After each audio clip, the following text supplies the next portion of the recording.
बुद्ध के अनुसार जीवन में दुखों के मुख्यतः दो कारण होते हैं, तृष्णा इच्छा और अविद्या अज्ञान। इन दोनों ही कारणों पर विचार करते हुए हम समझ सकते हैं कि वे किस प्रकार हमारे जीवन में दुखों को जन्म देते हैं और कैसे उन्हें दूर किया जा सकता है। 1. तृष्णा इच्छा।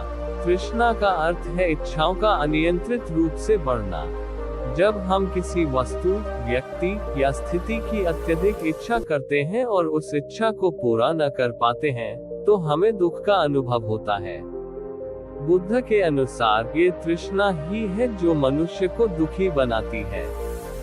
तृष्णा का स्वभाव ऐसा होता है कि वह कभी संतुष्ट नहीं होती। जब एक इच्छा पूरी होती है तो दूसरी इच्छा उत्पन्न हो जाती है और यह चक्र चलता रहता है।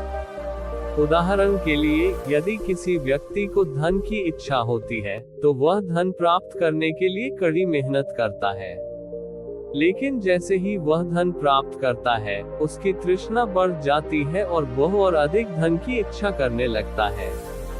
यदि वह अपनी तृष्णा को नियंत्रित नहीं करता, तो वह लगातार और अधिक धन की चाहत में दुखी रहेगा, क्योंकि उसकी इच्छाओं की कोई सीमा नहीं होती। इसी तरह लोग अक्सर संबंधों में भी तृष्णा का अनुभव करते हैं। वे किसी व्यक्ति के प्रति अत्यधिक आसक्ति या मोह रखते हैं और उससे कुछ विशेष अपेक्षाएं करते हैं। यदि वह व्यक्ति उनकी अपेक्षाओं को पूरा नहीं करता, तो वे दुखी हो जाते हैं। ये तृष्णा का एक और रूप है जो उन्हें दुख की ओर ले जाता है। बुद्ध ने इस तृष्णा को समुदय कहा, जो कि दुखों का कारण है। तृष्णा के इस चक्र से निकलने के लिए बुद्ध ने निर्वाण की प्राप्ति का मार्ग बताया। उन्होंने बताया कि जब मनुष्य अपनी इच्छाओं को नियंत्रित करता है और संतोष की भावना को अपनाता है, तो वह दुख से मुक्त हो सकता है। 2. अविद्या अज्ञान। दूसरा प्रमुख कारण जो जीवन में दुखों का कारण बनता है, वह है अविद्या अर्थात अज्ञान। बुद्ध के अनुसार अज्ञान ही तृष्णा को जन्म देता है। जब मनुष्य अपने सच्चे स्वरूप, जीवन के सत्य और संसार की प्रकृति के बारे में अज्ञानी होता है, तो वह तृष्णा के जाल में फंस जाता है और दुख का सामना करता है। अविद्या का अर्थ केवल जानकारी की कमी नहीं है, बल्कि यह सत्य के प्रति एक गहरा अज्ञान है।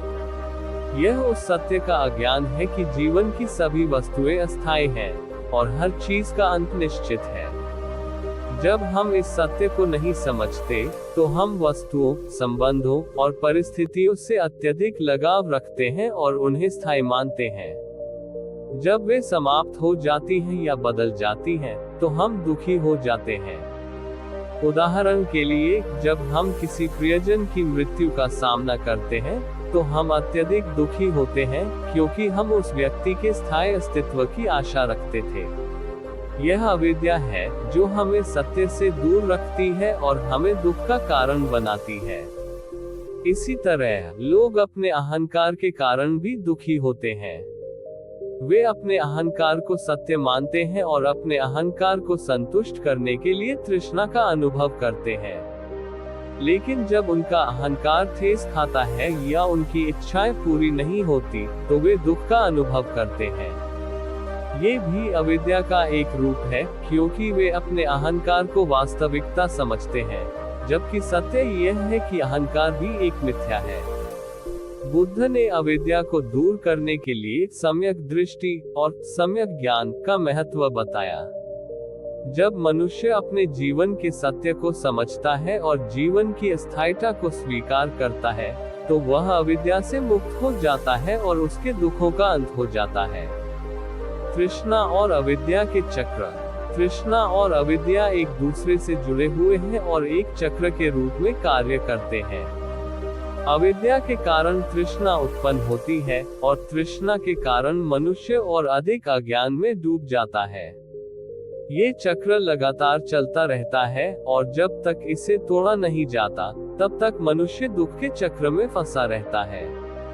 उदाहरण के लिए, जब कोई व्यक्ति अपनी जीवन की स्थायीता को नहीं समझता, अविद्या, तो वह स्थायी सुख की इच्छा करता है, तृष्णा। लेकिन जब वह इस स्थायी सुख को प्राप्त नहीं कर पाता, तो वह दुखी हो जाता है। ये दुख उसे और अधिक तृष्णा की ओर ले जाता है और वह और अधिक वस्तुओं, संबंधों या परिस्थितियों की इच्छा करता है।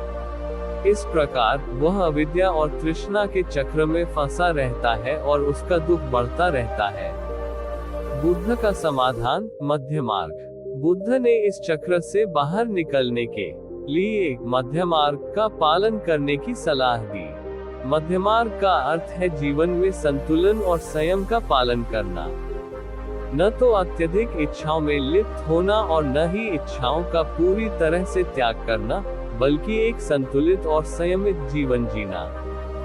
बुद्ध ने अपने अनुयायियों को अष्टांगिक मार्ग का पालन करने की सलाह दी, जो मध्य मार्ग का मार्ग है।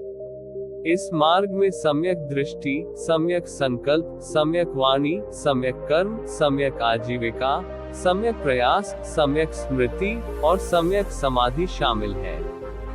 इन 8 मार्गों का पालन करके मनुष्य तृष्णा और अविद्या से मुक्त हो सकता है और अपने जीवन में सच्चे सुख और शांति का अनुभव कर सकता है। निष्कर्ष: बुद्ध के अनुसार जीवन में दुखों का मुख्य कारण तृष्णा और अविद्या है। जब मनुष्य अपनी इच्छाओं को नियंत्रित करता है और जीवन के सत्य को समझता है, तो वह दुख से मुक्त हो सकता है। तृष्णा और अविद्या का चक्र जब टूटता है, तभी मनुष्य अपने जीवन में सच्चे सुख की प्राप्ति कर सकता है। इसके लिए बुद्ध ने मध्य मार्ग का पालन करने की सलाह दी, जो एक संतुलित और संयमित जीवन जीने का मार्ग है। इस मार्ग का पालन करके हम अपने जीवन में दुखों को कम कर सकते हैं और शांति और संतोष का अनुभव कर सकते हैं।